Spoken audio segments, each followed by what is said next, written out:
A little bit, just back up, you know, maybe like 10 seconds or. Okay. Okay. With the, I would say like June 2008. Yeah. Yeah. Okay.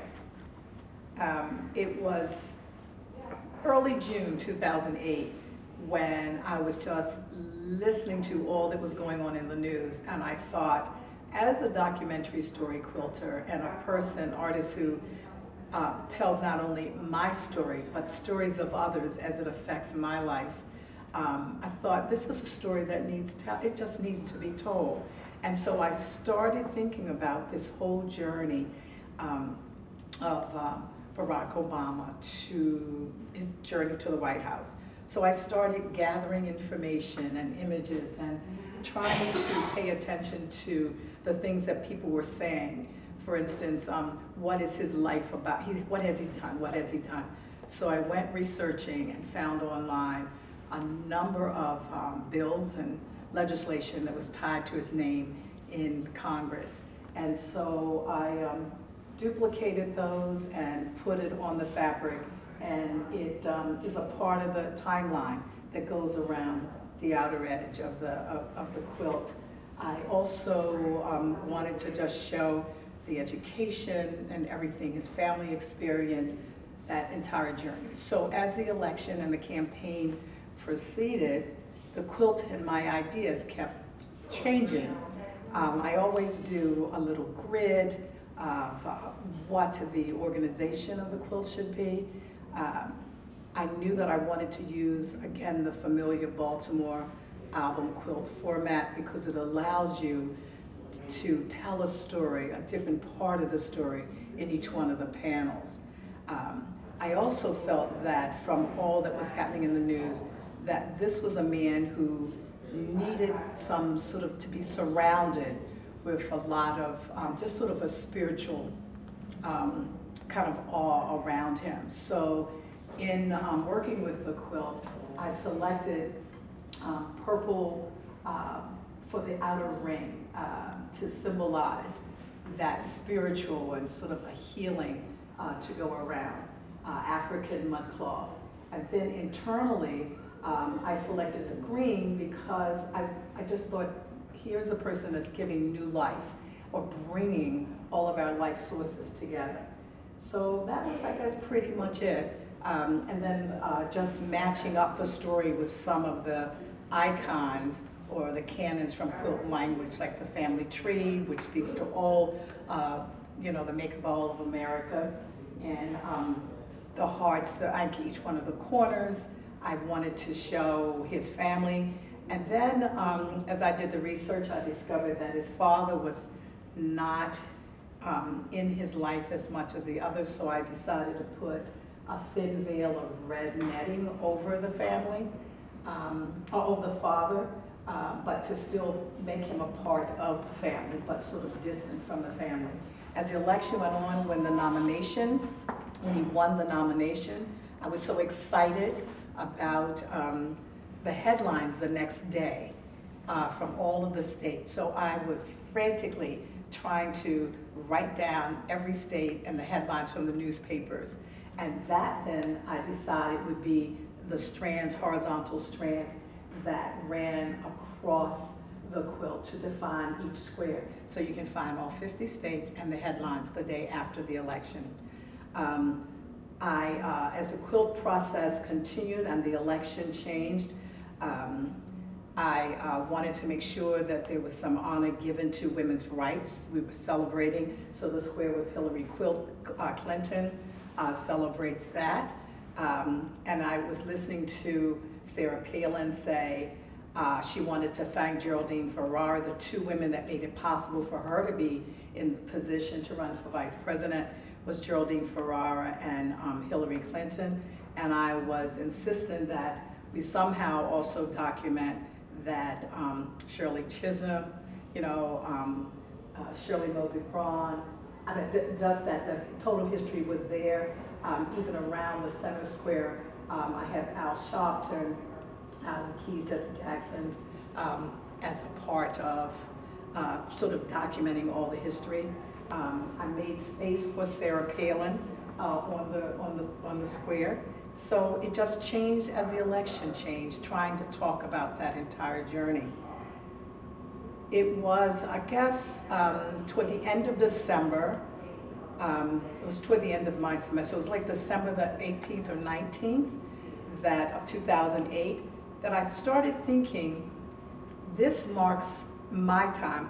I know what I was doing during this moment. And I thought, I wonder if other people would be interested in putting some mark, some stitch, some word, bead or something that would mark their memory of this moment in time.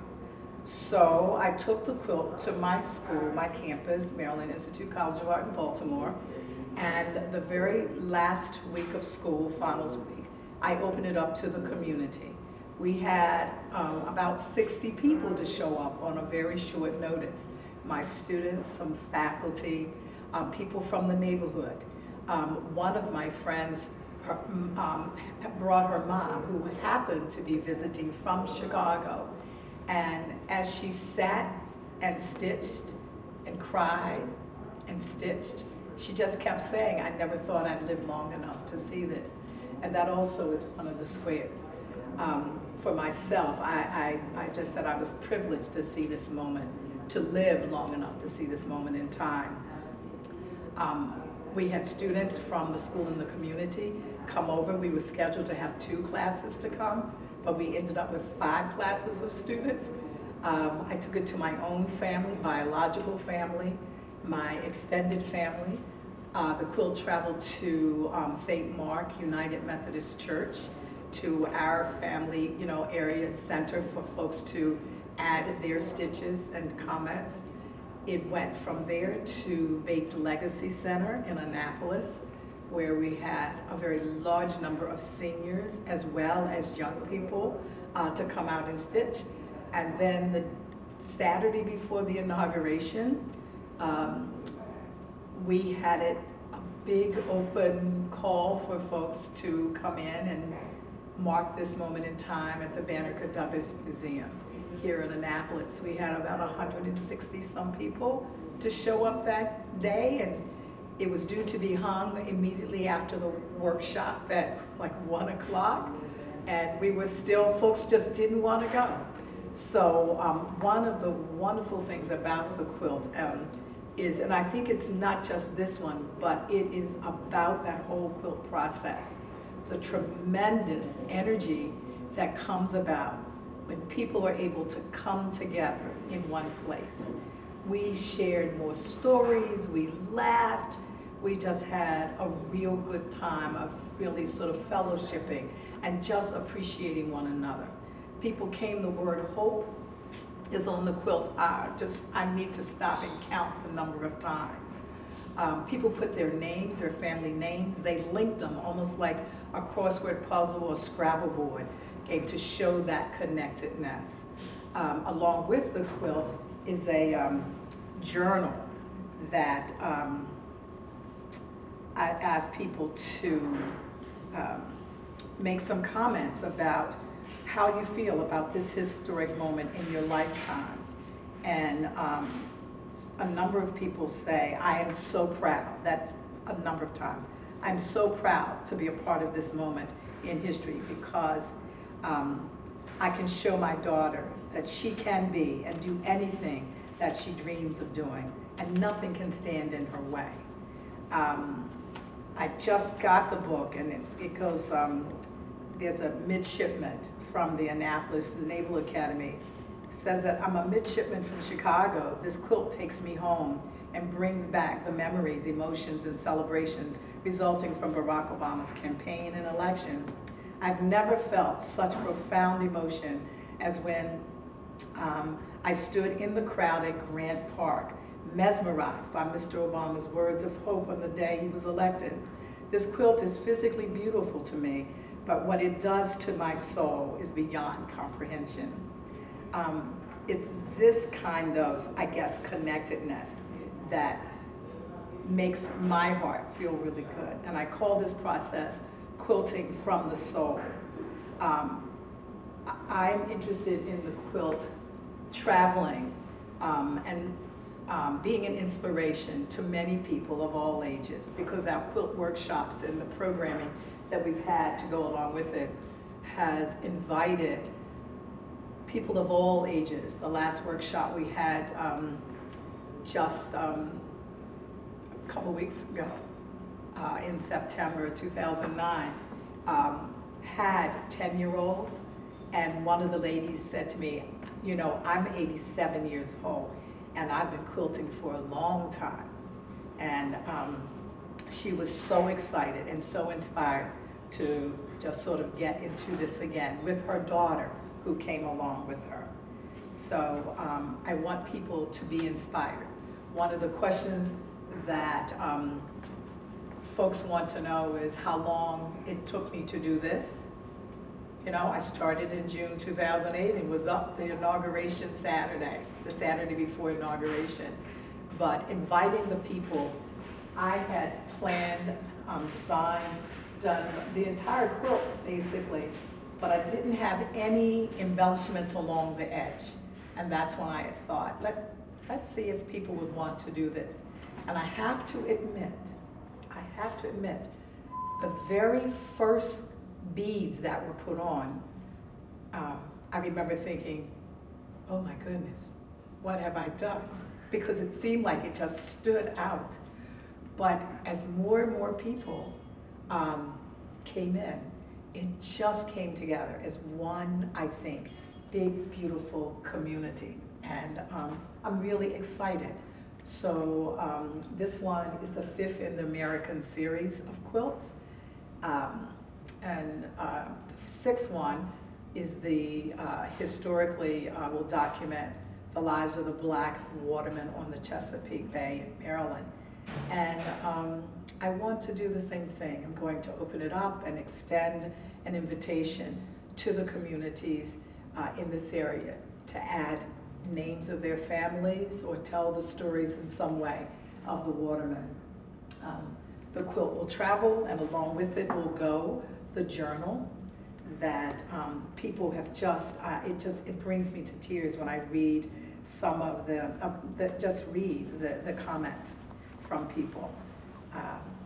But it documents people from now all over the world. And for that, people want to always know, has President Barack Obama seen this? Not to my knowledge. They want to know, are you going, when am I going to give it to him? And I thought, if I give it to him right now, it's like giving it to one of you. You'll take it home, you'll put it in your house, and only your friends will see it.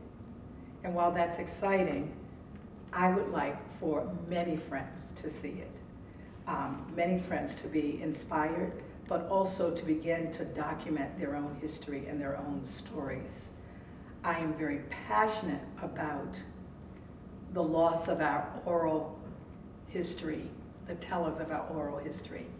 They're dying, and with them they're taking the stories.